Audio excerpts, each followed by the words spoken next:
आप देख रहे हैं पब्लिक समाचार, पब्लिक के हक में।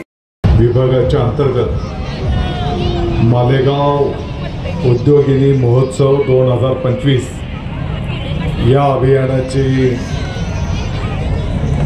आज या ठिकाणी सुरुवात होते आहे। या कार्यक्रमाप्रसंगी उपस्थित मालेगाव महानगरपालिकेचे आयुक्त माननीय जाधवजी, या कार्यक्रमाला उपस्थित असलेले माननीय प्रसाद बापू हिरे साहेब, माननीय उपायुक्त महोदया,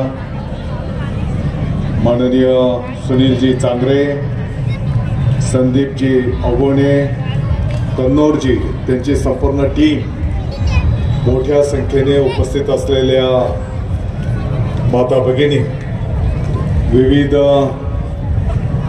ज्या बचत गटांनी या ठिकाणी सहभाग नोंदवला ते सर्व बचत गट, त्यांचे सर्व सदस्य, उपस्थित बंधू आणि भगिनी, सर्वप्रथम तर मी मालेगाव वासियांच्या वतीने मालेगाव उद्योगिनी महोत्सव 2025 या 3 दिवसांच्या कार्यक्रमाला सर्व शहरवासियांच्या वतीने शुभेच्छा देतो। सर्व महिला बचत गटांचं या निमित्ताने मी अभिनंदन करतो आणि या अभियानाच्या अंतर्गत महिला बचत गटांनी निर्माण केलेल्या वस्तू, त्यांचा माल, याला एक विक्रीचा प्लॅटफॉर्म या निमित्ताने मिळतो आहे। आणि म्हणून मालेगाव वासियांना मी विनंती आवाहन करेन, जास्तीत जास्त मालेगाव वासियांनी या महोत्सवाच्या निमित्ताने आमच्या या माता भगिनींनी अतिशय कष्टपूर्वक जे काही साहित्य या स्टॉल्सवर आणलेलं आहे, जास्तीत जास्त मालेगावकरांनी या स्टॉलच्या माध्यमातून या प्रदर्शनीला त्या ठिकाणी भेट द्यावी आणि महिला बचत गटांनी निर्माण केलेल्या या वस्तूंना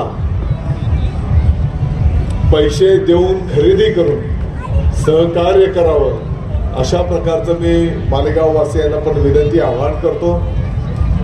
महिला बचत गटांना मी विनंती करणार आहे की खऱ्या अर्थाने त्याने उत्पादित केलेला मालच या ठिकाणी आणला पाहिजे, नाही तर आम्ही बाहेर दुकानात काहीतरी माल खरेदी करणार आणि त्या मालाची विक्री या स्टॉल्सवरून जर करायला गेलो तर निश्चितपणे लोकांचा पण आपल्यावर विश्वास बसणार नाही आणि मग लोकांना पण जर वाजवी दरामध्ये जर त्या वस्तू मिळाल्या नाही तर एकंदरीत महिला बचत गटांच्या नावाला पण त्या ठिकाणी धक्का लागणार आहे। आणि म्हणून जास्तीत जास्त महिला बचत गटांनी त्यांनी उत्पादित केलेला, त्यांनी स्वतः तयार केलेल्या वस्तूच या ठिकाणी विक्रीसाठी आणाव्यात, अशा प्रकारची मी विनंती या निमित्ताने करेन।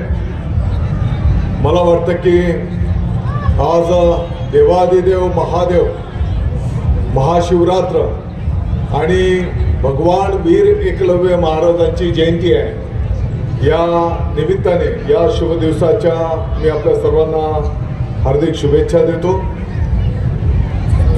संदीपजी, तुम्ही चांगले कष्ट घेतले, सुनील तू पण चांगली साथ दिली त्यांना आणि त्याच्यामुळे मला वाटतं की कन्नौर साहेब आज हा एक चांगला उपक्रम या ठिकाणी संपन्न होतो आहे। 3 दिवस ही प्रदर्शनी चालणार आहे, त्याच्यातला आजचा हा पहिला दिवस सकाळी 10 वाजेपासून तर रात्री 10 वाजेपर्यंत मालेगाव वासियांना या प्रदर्शनीचा लाभ, वस्तू खरेदीचा लाभ या निमित्ताने उपलब्ध होणार आहे आणि म्हणून जास्तीत जास्त मालेगावकरांनी या ठिकाणी भेट द्यावी आणि त्याचा लाभ घ्यावा, असं मी परत एकदा विनंती आवाहन करतो। मला माहिती आहे की पहिल्या बचत गट निर्माण झाल्याच्या नंतर पहिलं खेळतं भांडवल किती, 25,000 ना 10,000, दुसऱ्या टप्प्यामध्ये 1.5 लाख तुम्हाला कर्ज उपलब्ध होत आहे आणि हे कर्ज जर तुम्ही रेग्युलर कर्ज फेड केली तर काही लाखाच्या पर्यंत कर्ज तुम्हाला त्या ठिकाणी उपलब्ध बँकेच्या माध्यमातून होणार आहे. मला वाटतं की जे महिला बचत गट रेग्युलर कर्ज फेड करत असतील त्यांना व्याज दरामध्ये सरकारच्या वतीने सवलत पण त्या ठिकाणी दिली जाते. आणि म्हणून महिला बचत गटांना विनंती असणार आहे की आपण घेतलेलं कर्ज वेळेवर जर तुम्ही त्याची परतफेड केली तर निश्चितपणे त्याचा फायदा तुम्हाला या माध्यमातून होणार आहे. जसं आता कंदोर साहेबांनी सांगितलं, पाठीमागच्या काळामध्ये त्यातल्या त्यात सटाण्याच्या भागामध्ये अनेक मायक्रो फायनान्स कंपन्या त्या ठिकाणी त्यांनी ऑफिस स्थापलं. 10 महिलांना एकत्र करायचं, तुमचे रेशन कार्डची झेरॉक्स द्या आणि त्या नुसत्या रेशन कार्डच्या झेरॉक्सवर ₹1,00,000-2 लाख रुपये महिलांना हातावर कर्ज द्यायचं. परंतु जेव्हा कर्जाची वसुली ज्या पद्धतीने त्या कंपन्या करायच्या आणि ज्या पद्धतीने मोठ्या प्रमाणात व्याजाची आकारणी केली जायची, सर्व्हिस चार्जेस लावले जायचे, तर अनेक महिलांना त्या ठिकाणी वेगवेगळ्या प्रसंगांना पण सामोरं जावं लागलं. आणि म्हणून मायक्रो फायनान्सच्या पाठीमागे आपण कोणी लागू नये अशी पण आम्ही या निमित्ताने विनंती आवाहन करणार आहे.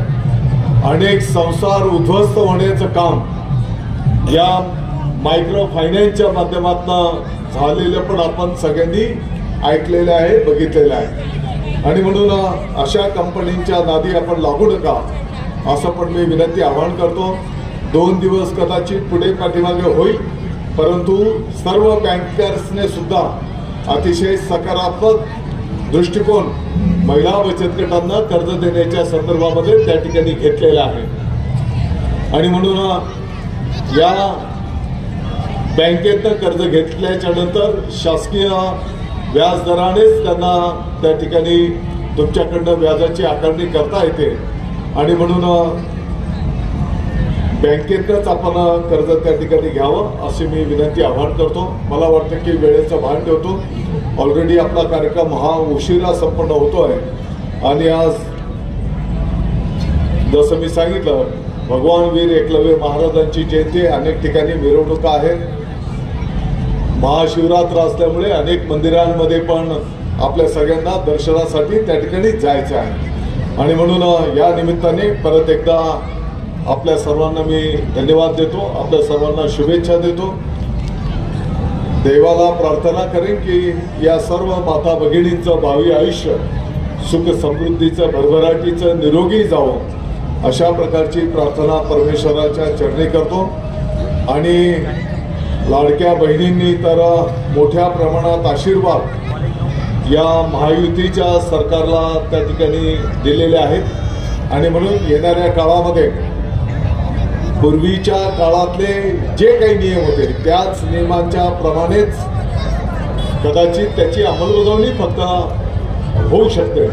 आणि म्हणून कोणत्याही भगिनीला लाडक्या बहिणींमध्ये काही ठिकाणी अफवा पसरवल्या जात आहेत की बाबा तुमचं ज्यांना सन्मान निधी मिळतोय तो मिळणार नाही का, असं कुठलाही प्रकार त्या ठिकाणी होणार नाही. हो, पूर्वीचे जे काही नियम घालून दिलेले आहेत की इन्कम टॅक्स पेअर असेल, ज्या भगिनीच्या नावावर 4 चाकी गाडी असेल तर पूर्वीच्या नियमांमध्येच हे होतंच की त्यांना सन्मान निधी मिळू शकत नाही. आणि म्हणून कदाचित त्याची पडताळणी होईल, परंतु कोणालाही जाणीवपूर्वक या योजनेच्या लाभापासून वंचित ठेवलं जाणार नाही हे पण मी या निमित्ताने सांगतो. सर्व भगिनींना या निमित्ताने मी शुभेच्छा देतो. मालेगाव महानगरपालिकेच्या माध्यमातून एक स्तुत्य उपक्रम या ठिकाणी राबवला गेला, त्याबद्दल त्यांनाही धन्यवाद. आपलं सर्वांचं स्वागत, तुम्हा सर्वांना शुभेच्छा.